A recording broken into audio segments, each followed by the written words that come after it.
Hi everyone, and welcome to the Municipal Natural Assets Initiative Project webinar. My name is Annika Chiasson, and I'm a Programs Coordinator with the New Brunswick Environmental Network. Donc, bonjour tout le monde et bienvenue au webinaire sur les initiatives municipales en matière de biens naturels. Je m'appelle Annika et je suis une coordinatrice de programme au réseau environnemental du New-Brunswick. So a couple of housekeeping items before we begin.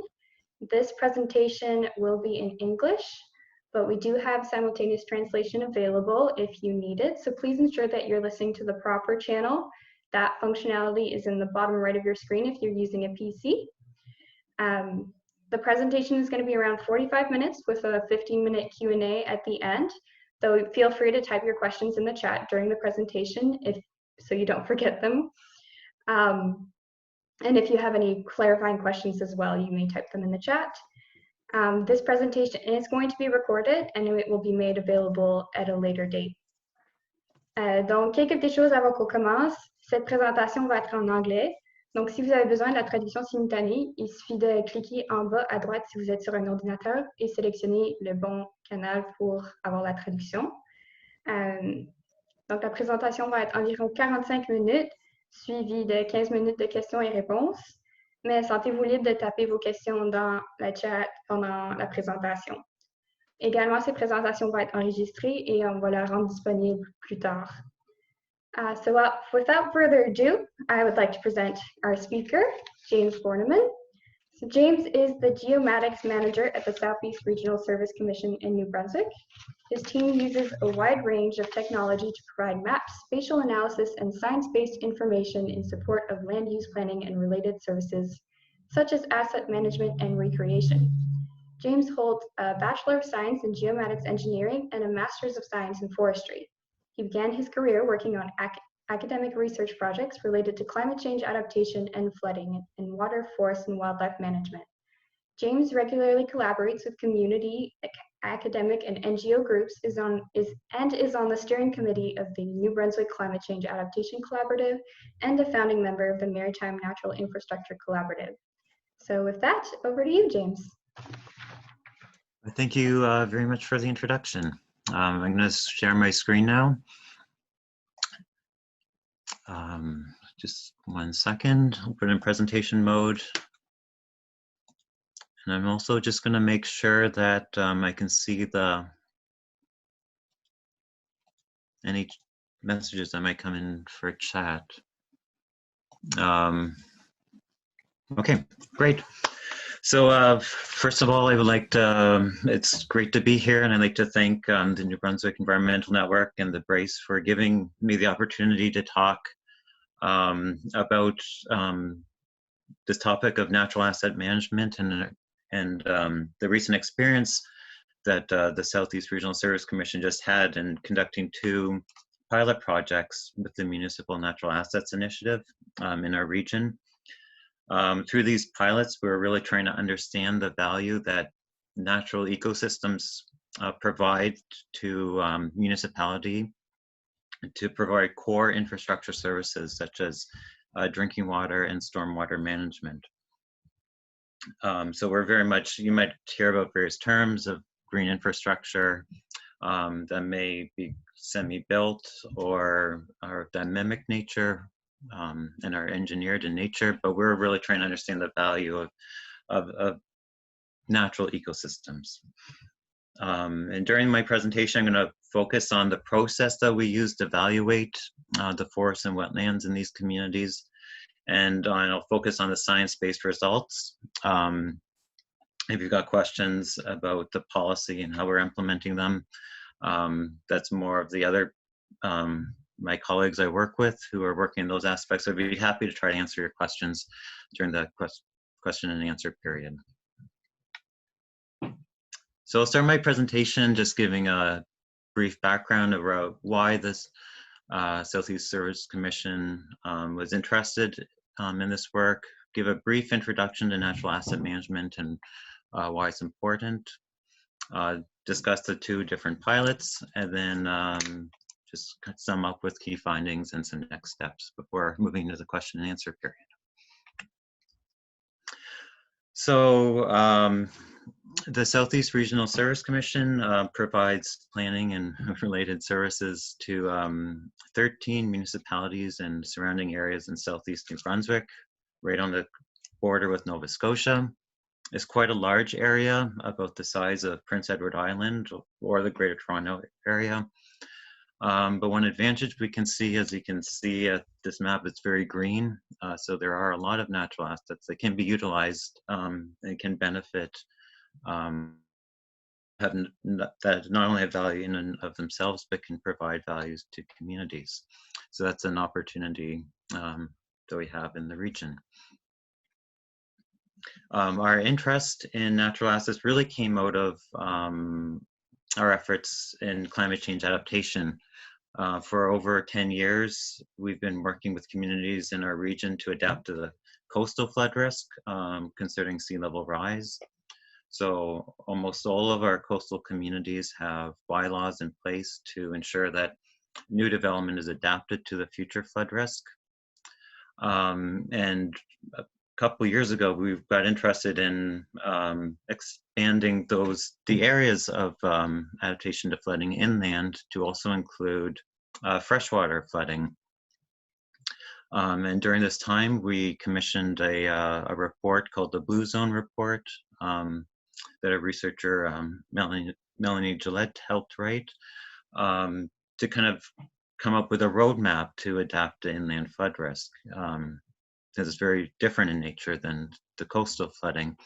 And through that report, the role that natural assets have in reducing flood risk was really highlighted, because they're natural systems that, if lost, wouldn't be able to store,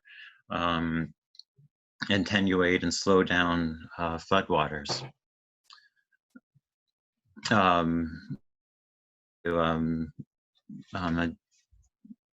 Are applying to the Municipal Natural Assets Initiative to do some pilots in our region. This is just an image of our Blue Zone report, which is available on our website, and I'll provide some links at the end if you're interested in that document. So in addition to adapting to the flood risk, we also saw natural assets as providing benefits to two other additional challenges. One is the infrastructure deficit. Many of the communities have old and aging infrastructure that's very expensive to maintain. Kind of in general, we know that it's expensive to build infrastructure such as roads and pipes, but it's even more expensive to maintain. So the initial construction cost about 20%, was actually 80% of their total life cycle value. The costs are tied up in operating, maintaining, and eventually decommissioning those assets. So any ways they can help reduce infrastructure costs are really beneficial. And nature provides, as we'll see, a lot of benefits there.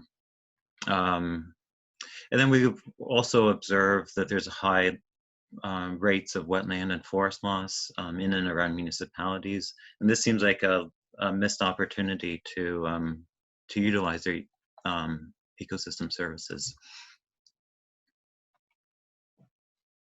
So we recently conducted 2 pilots with the Municipal Natural Assets Initiative in Riverview and Riverside-Albert.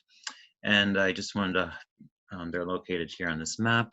I also just wanted to quickly mention that we're starting a 3rd pilot in the Pointe-du-Chêne area on the Northumberland Strait, looking at the value that coastal risk reduction. So if you got questions about that, I'd be happy to answer them at a later time. So I'm just gonna, these are a couple slides I borrowed from the Municipal Natural Assets Initiative, who we partnered with on these projects, who did the overall project management.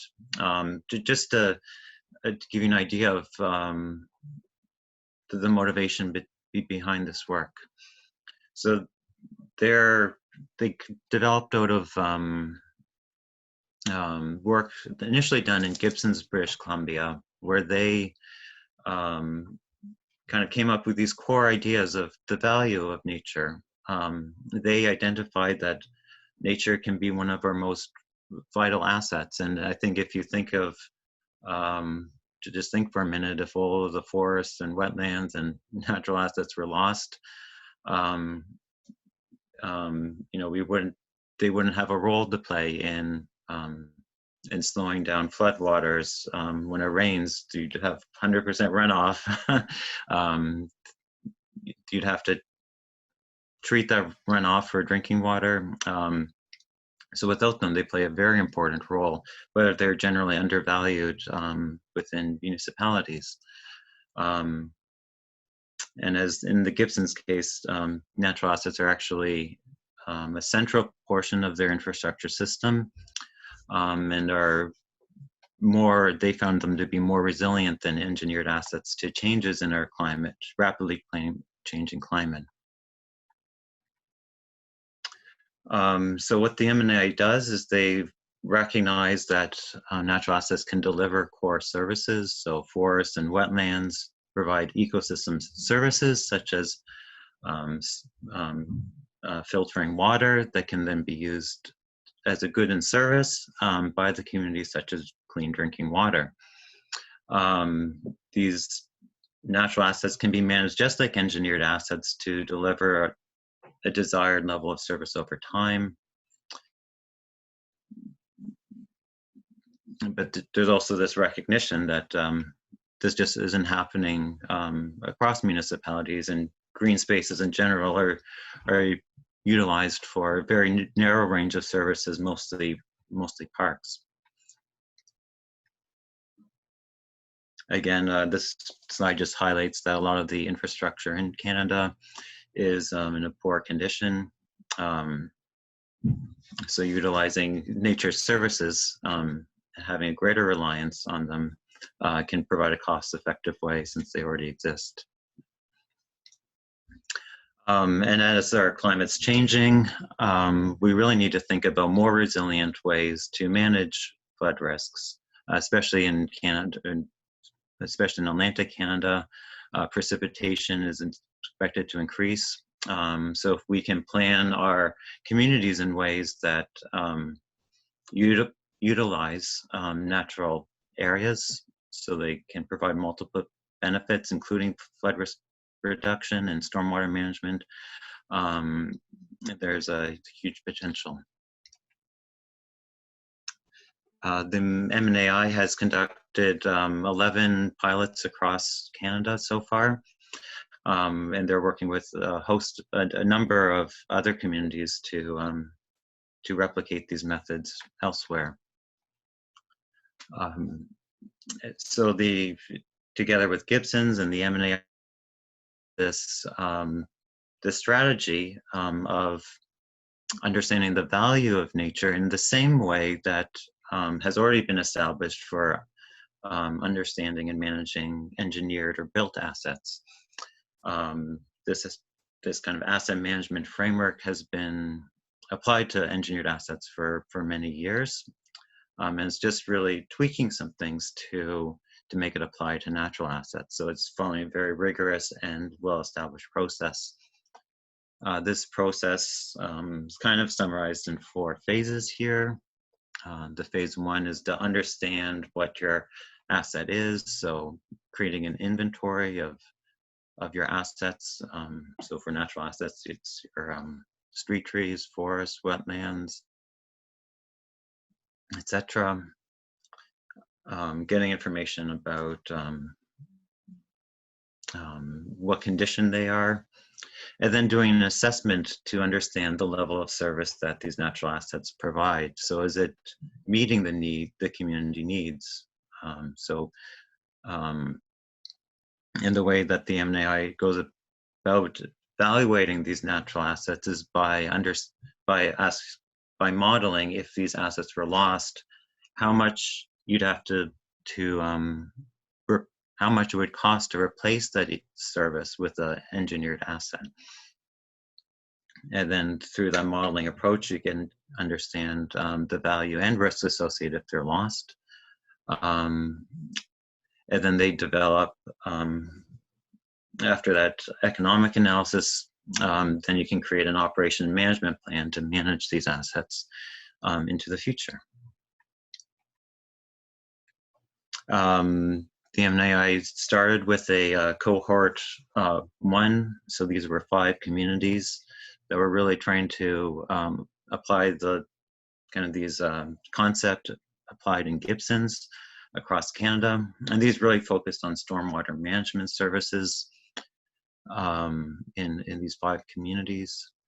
And some of the key outcomes there were they found that the value of natural assets increased with both climate change and intensified development.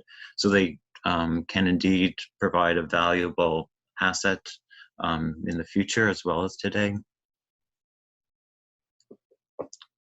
And then once those 5 pilots are wrapped up, they put out a second call for another 5 communities for a second cohort, which the Service Commission applied.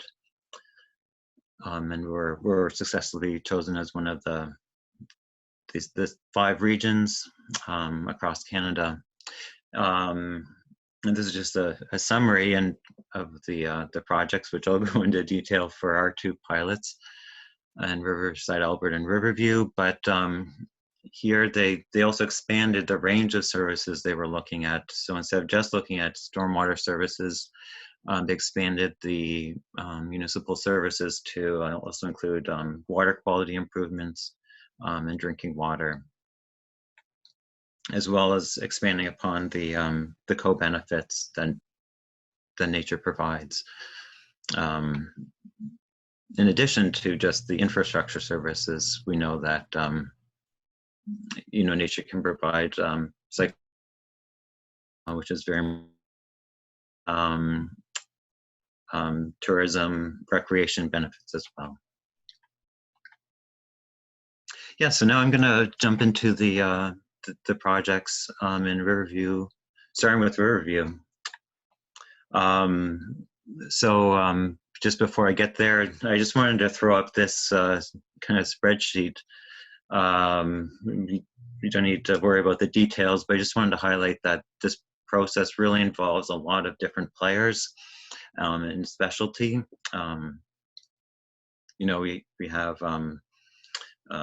We had to have engineers. So the M&AI team provides overall project support, as well as they provided an engineer to help advise the project, and a hydrologist, the environmental economist to do the valuations. And then it was the role of the Service Commission to work with the communities to actually do the modeling and be involved throughout the whole process. So we're well positioned to implement the results. So it's very much a collaborative effort that involves the M&AI team, the Service Commission, and the communities, not only municipal staff, but also key stakeholders. Okay, so we'll dive into the Riverview pilot now. Riverview is a community of about 20,000 people, located just south of Petitcodiac River. It's a very quickly growing community, and there's an area called the Mill Creek on the Mill Creek catchment or watershed that is largely undeveloped, but has been highlighted by the town as an important development area. In 2013, they developed a master plan for this area, and some of that has already been implemented.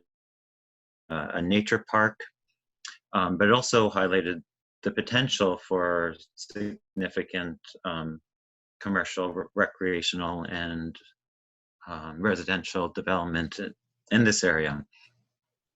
And one of the desires was to design this development so it felt more like a city within a park rather than just having the park separate. And they very much were interested in having maintaining the natural assets in this area.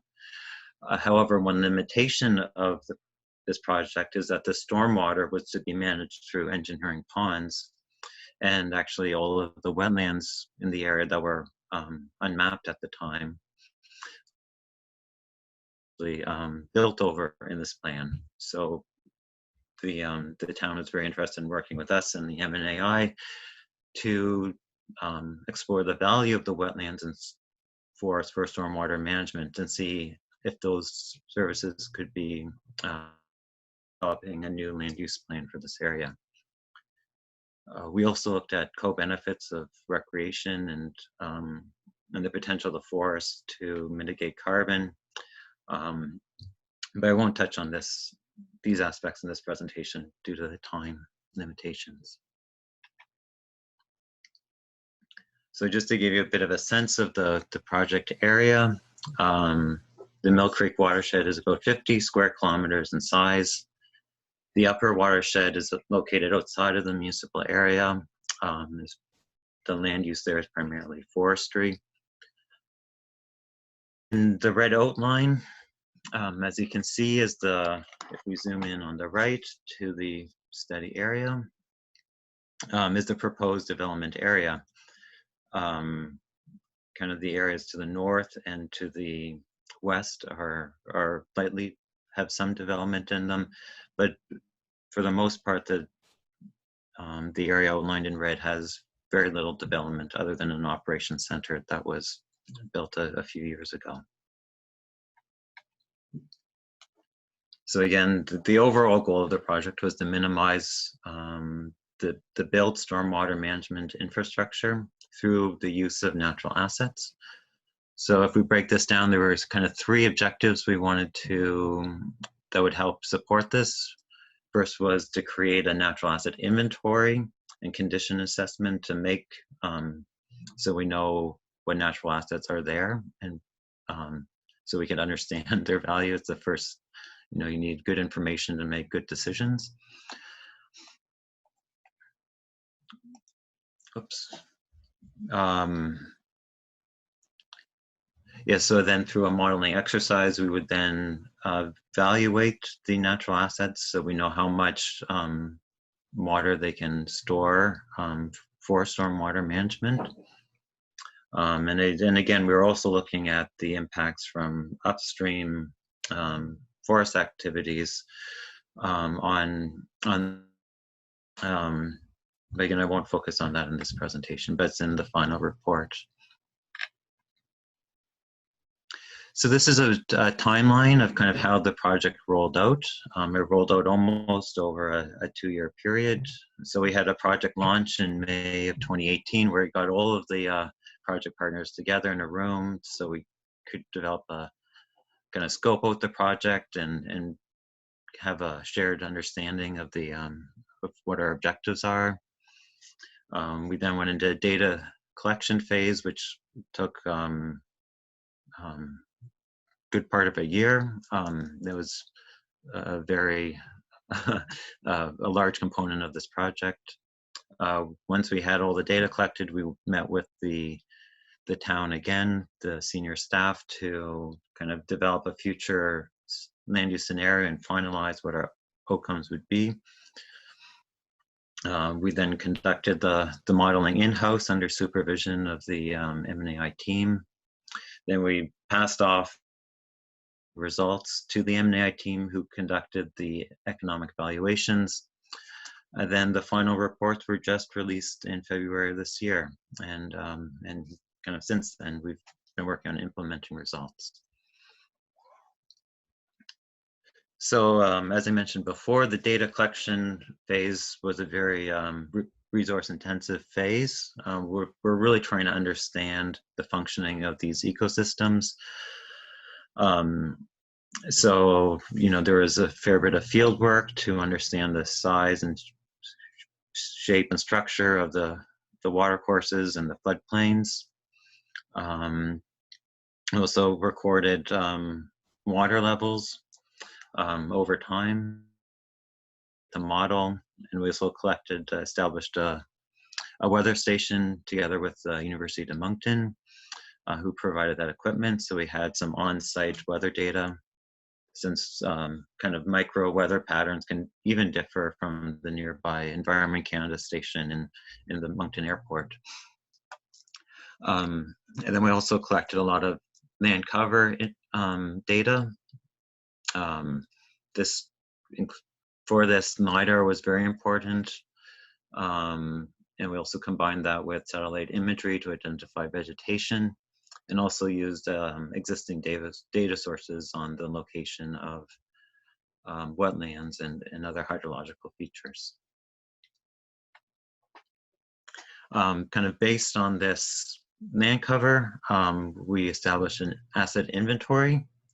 So this is kind of an itemized kind of asset inventory where, you know, each patch of forest, of wetland would be listed, just like you would list, the municipalities would list their built assets. And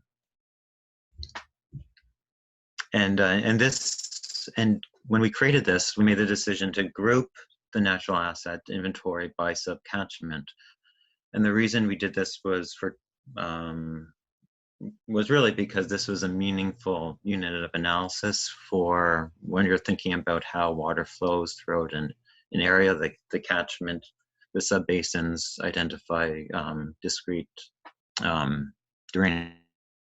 And then this also translated well to the modeling, because these were the units on which the hydrological models were done to understand the value, the stormwater value of these natural assets. After we had the natural asset inventory, then we asked the question, well, what kind of condition are these natural assets in? So we actually created the condition assessment in 3 ways. The first way we looked at it was at a catchment level analysis. So here we looked at percent impervious surface, which is kind of a general way you can understand, well, one, the amount of runoff, and also impacts on the ecosystem. As you have higher impervious surface, you have higher runoff. And it also creates higher flows that can impact the natural environment and also bring more pollutants into the water courses as well. So we kind of came up with a scale to rank the catchments from very poor to very good. And even though some catchments were identified here as poor, that doesn't necessarily mean that natural assets cannot be, there may still be an opportunity to restore or enhance natural assets to bring that condition better. But it obviously highlights that there are certain areas where there are abundant natural assets that can potentially provide a lot of beneficial services. For the wetlands themselves, there were 5 wetlands within the study area in the Mill Creek development area that we looked at. Ducks Unlimited were very generous in donating their services to do a wetland ecosystem services protocol assessment for 4 of these wetlands. There was one of them was actually located outside of the catchment area, but was useful for another project. But 2 of the wetlands in this area they could not be assessed during the time of year they went out to assess them. So we used their score for the ones that they were able to assess, and for the ones that they weren't, we used kind of a disturbance score by nearby development, using ratings from the WEST protocol. And then with the third way we assessed the natural assets were by forest, again by catchment scale. And here we used our land cover to identify the forest patches, but then we also used a scale of when they were last disturbed. Since there's last forest loss within these areas, to assign their condition. And we chose that approach because generally I think it's it takes it for us about a whole range of hydrological services. And then once we had the natural asset inventory completed, we created a natural asset web map where we were able to kind of as a viewer, so you could get information about individual assets and also integrate it with their engineered asset inventory. So you can kind of as a decision-making tool.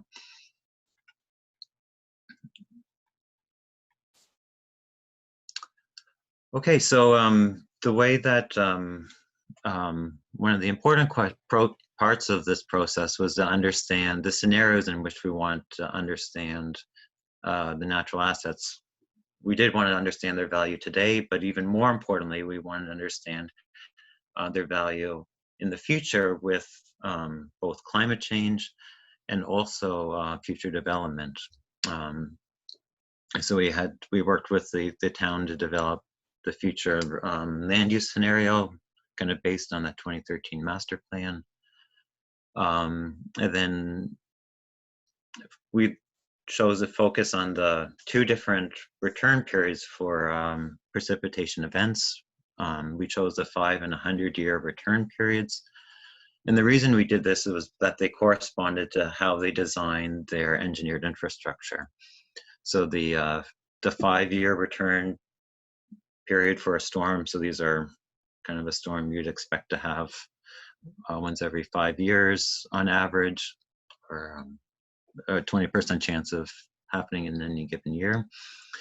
And this corresponds to when they designed their engineering system, this corresponds to kind of the curbs and gutters and ditches would be able to hold these storms.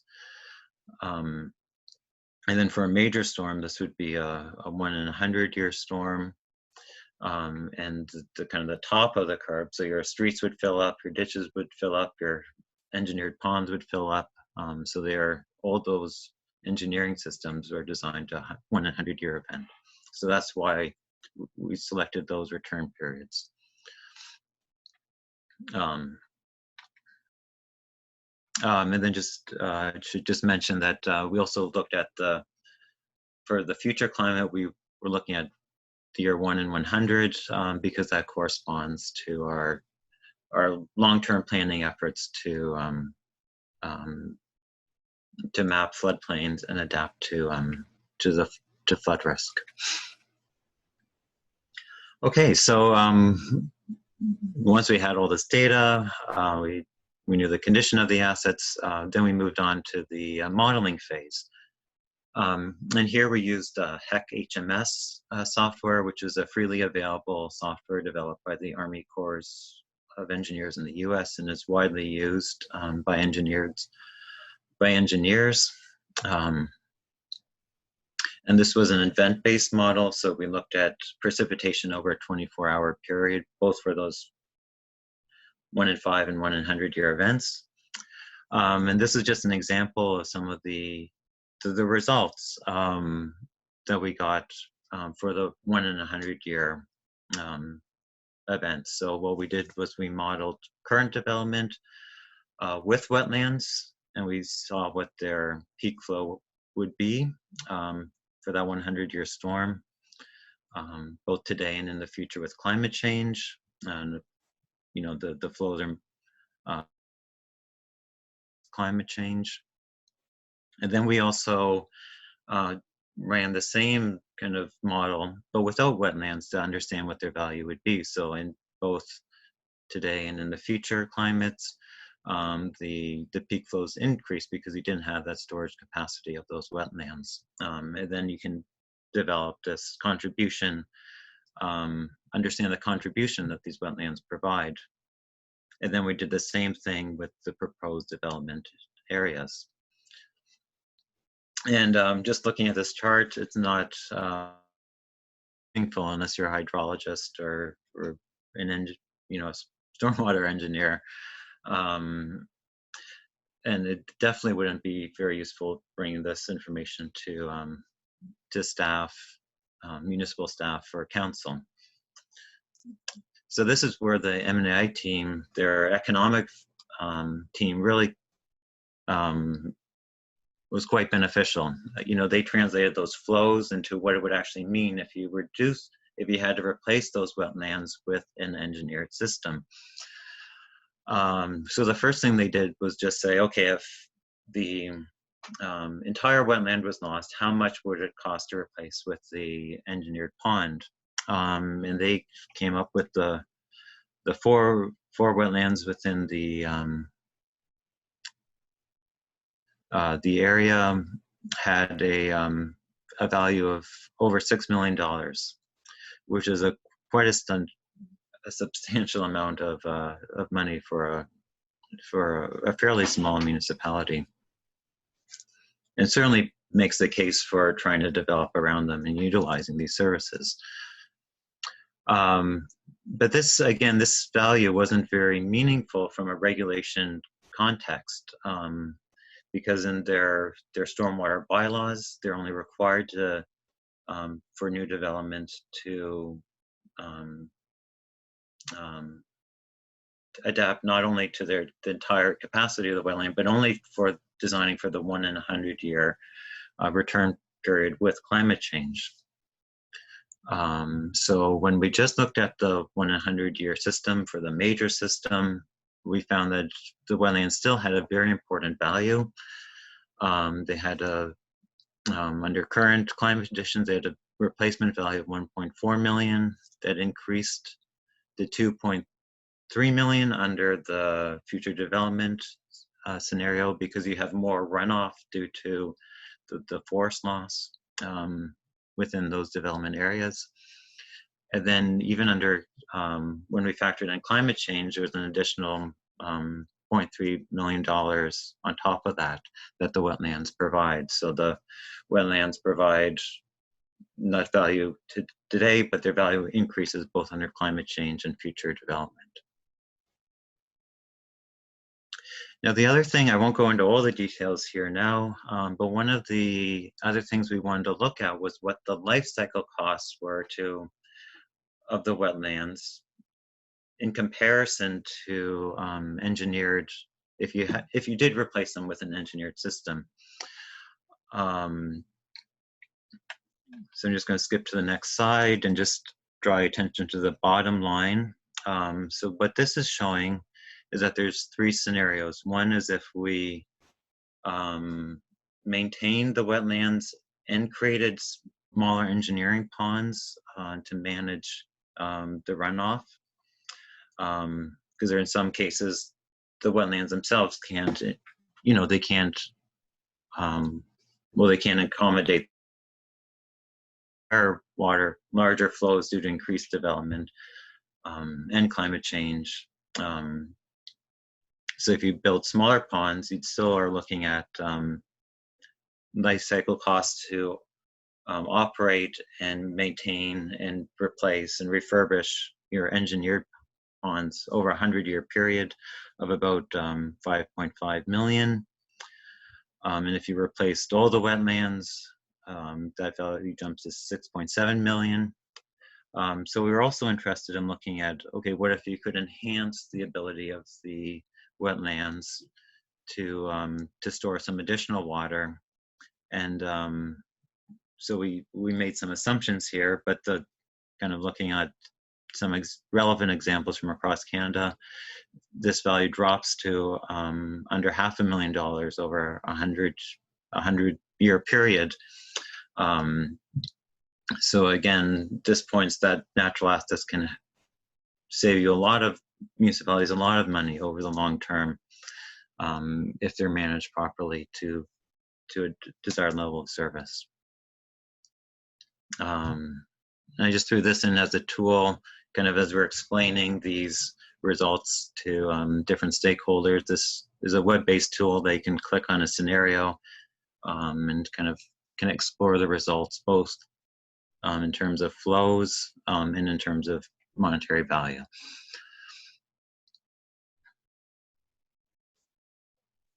And really this project highlighted that natural assets can be a really important part of Riverview stormwater management, you know, and they can provide lower life cycle costs. One thing that we learned was that we went in the assumption that flows would increase by about 20% under climate change.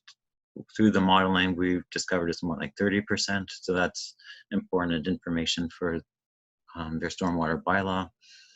And we're currently working on implementing the results of the project. So now I'll jump into the RiversideAlbert project. This one I'll go through more quickly because I've kind of gone through a lot of the process from the Riverview pilot. So in RiversideAlbert, in the Arabian Fault is actually two interconnected watersheds provide drinking water to the village of RiversideAlbert, which has a population of about 350 people. Being such a small community, they were very interested in kind of low-cost ways they could help address their water supply challenges, and also to understand some of the impacts they may face with climate change. They've been working kind of in the past. They've had problems with high turbidity after large rain events, or when there's been even minor disturbances, such as doing some maintenance work in the watershed. So they wanted to understand as well impacts of potential forestry in that area. And kind of to help protect this area, they've been trying to conserve the entire watershed together with the Nature Conservancy of Canada. And just to give you an idea of the landscape,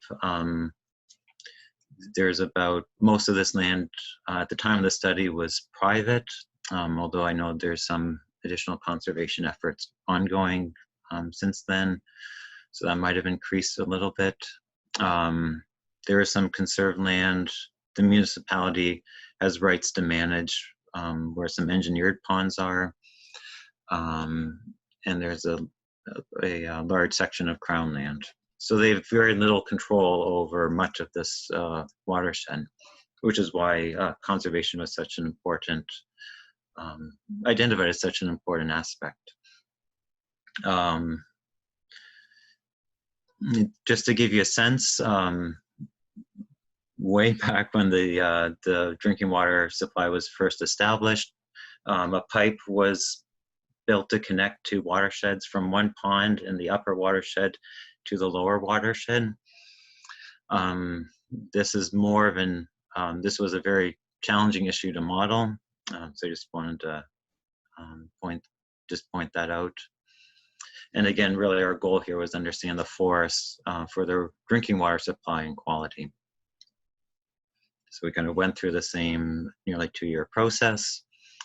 We had a large data collection, which varied a little bit for RiversideAlbert, because we also wanted to correlate the flows under a potential forest loss and with climate change and how those flows under those scenarios would relate to their water demand.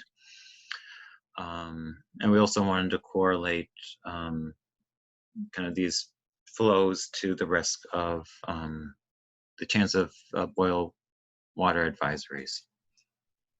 Yeah, so I had to get information on those two aspects as well. The asset inventory was quite straightforward in this watershed because there hadn't been any forest harvesting in the past 20 years once the project began. We did collect some additional information about the forest structure,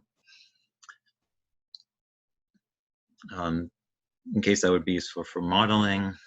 You know, our condition assessment, because it was fairly old growth forest, the entire forest received a good condition rating for their hydrological function. And then in developing the land use scenarios, you'll see here that we use 2011 as the scenario to model for the current condition. That's because we had a continuous simulation. So we modeled daily flows over the 20-year period. So 2011 was the middle year. And at that time, there was some of the forest had been harvested within a 20-year period. So it was assigned a small impervious surface score. And then we wanted to compare that to if, the entire watershed was conserved and not impacted. And then we also wanted to see if there was a large forest loss event, either through forestry or forest fire, how that might impact the flows and water quality. And when we were looking at climate change, we were only looking up to the 2050 scenario because we wanted to look at a more near-term event. And even by 2050, we would see substantial changes in both temperature and precipitation. Temperatures are increasing substantially in all seasons, and temperature and precipitation are all increasing throughout the year. So I won't go into details here because this is a bit over my head. My colleague Marc-Andre did the actual modeling. It was a 20-year continuous simulation, again using the HEC HMS software. It was very challenging to calibrate the model based on historic data, and a large part of that was due to the modeling of the snow melt and getting that to work correctly in the model, and also challenging to model those engineered systems as well. But anyway, in the end, he was able to calibrate the model to high confidence. So just some of the key high-level results. We really found large impacts due to climate change. On the graph on your right, daily flows from 2008 to 2018, so just half of the model. It's kind of and it's showing that every year, kind of in the summer, late spring to summer months, you have low flows and then abundant water the rest of the year. And this was kind of based on historical trends. We just added on a climate, precipitation and temperature changes to the historical data. But what we did found is if the demand increased tourism in summer months due to the Fundy Parkway, for example, that during the summer months the demand could exceed the flows could be smaller than demand. And then another interesting thing we found was that due to the warmer temperatures in winter that would melt the snowpack over the winter months, that May had a much lower flows than the rest of the year, which poses a risk for drought conditions in summer, because you don't have that built up storage capacity in the system from the spring when the runoff is the highest. And we also modeled through a separate analysis the risk of soil erosion, which could impact turbidity, which there's been issues of. And with climate change, due to the increased precipitation,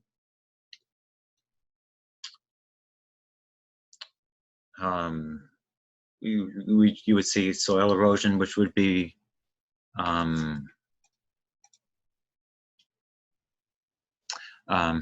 yeah, thanks for the reminder of the time. I'm just going to wrap up now.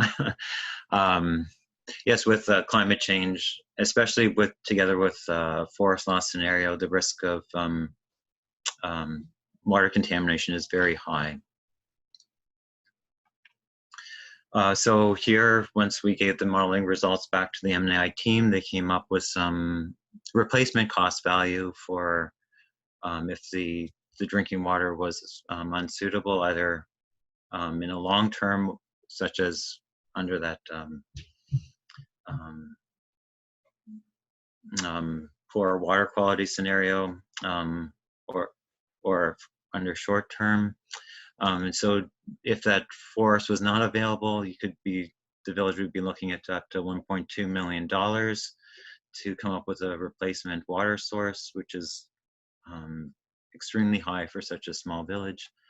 And then they also looked at options of truck-in water, which was very expensive as well. So I think I've touched on the key outcomes. So just to sum up, some of the overall lessons that we observed was really doing a site-specific valuation was really important. It really made the value of the natural assets very tangible, and really highlighted to the communities the needs to integrate them into asset management procedures. And kind of the next steps is we're trying to create a region-wide natural asset inventory by watershed. We're looking at land management options, either through conservation or planning, to protect key natural assets and what that may look like both on these sites and elsewhere. And kind of once that's done, once those assets are protected, then we would really dive into, with the engineers, to operation management procedures similar to engineered assets for these areas. Okay, there's a whole host of people who worked on this project. I'd just like to acknowledge them, and I'll just jump right into the questions. Thank you so much for that wonderful presentation. So yes, we have about 6 minutes for questions and answers. So you can either raise your hand and we can unmute you, or you can also type your questions in the chat. Donc, merci pour cette merveilleuse présentation, James. On a maintenant environ 6 minutes pour des questions et réponses. Vous pouvez taper vos questions dans le chat, ou vous pouvez soit lever votre main, puis on va vous unmuter pour que vous puissiez poser vos questions.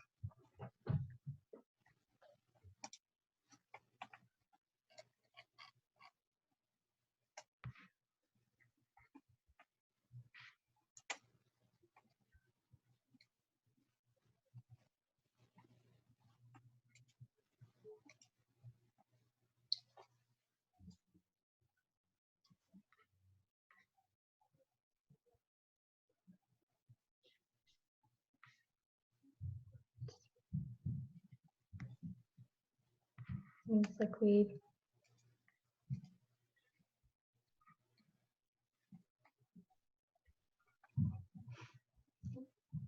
have a thank you in the chat. Welcome, Roland. Glad you could attend. So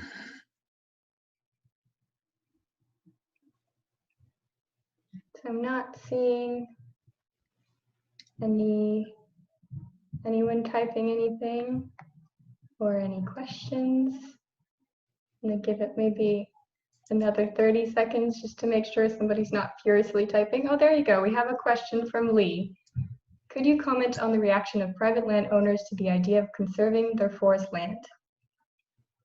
Unfortunately, I'm probably not the best to, I guess just to clarify on that point, when I was talking about conservation, that was conservation initiatives led by the Nature in RiversideAlbert, led by the Nature Conservancy of Canada. I'm not talking about, what's it called? You know, forcibly conserving their land through government means. So it was more of a, you know, the Nature Conservancy would purchase the land for conservation. Exactly, yes. Yes, not expropriation.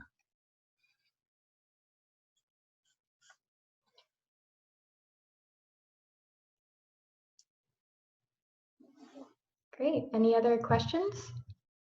Oh, How do engineered solutions impact natural areas if they are used in combination for water management? Yeah, no, this is a really, I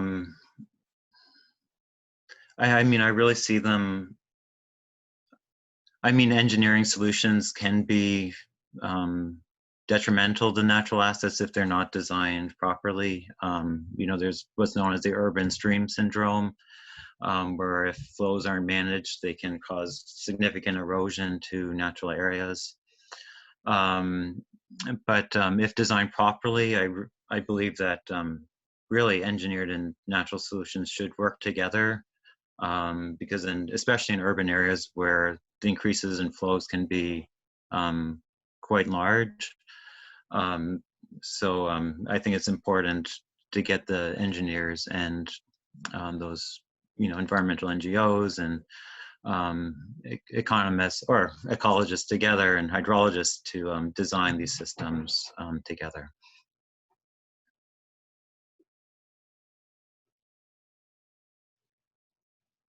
I don't know if that answered your question. Okay, great.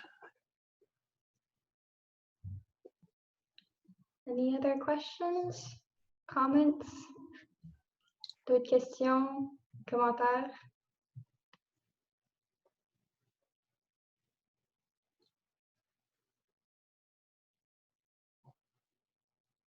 Oh, I just saw the note from Brandon.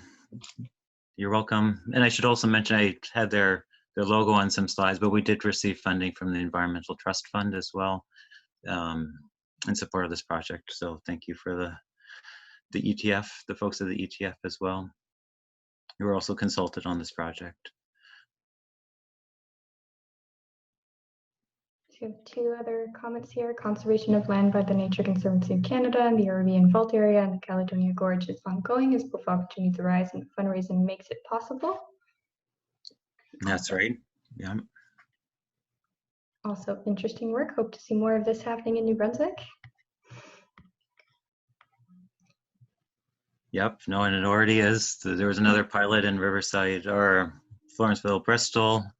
There's been some work done in the Northwest. There's naturalized wetland projects. Yep. Sackville. So yeah, this type of work is definitely growing.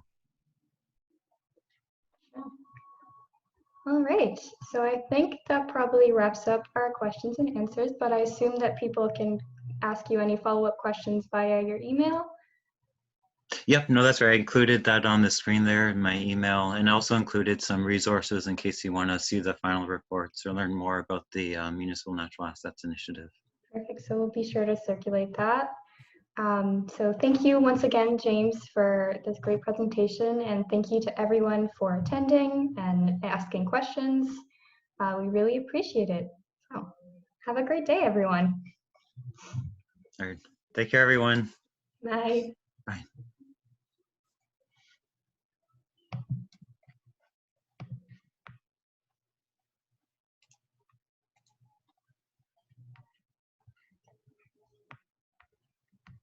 Great. All right. Well, thanks, Annika and Serby. No problem. Thank you. Have a great day. Yeah, you too. Thank you, James. All right. Bye. Bye. Have a nice day. Bye.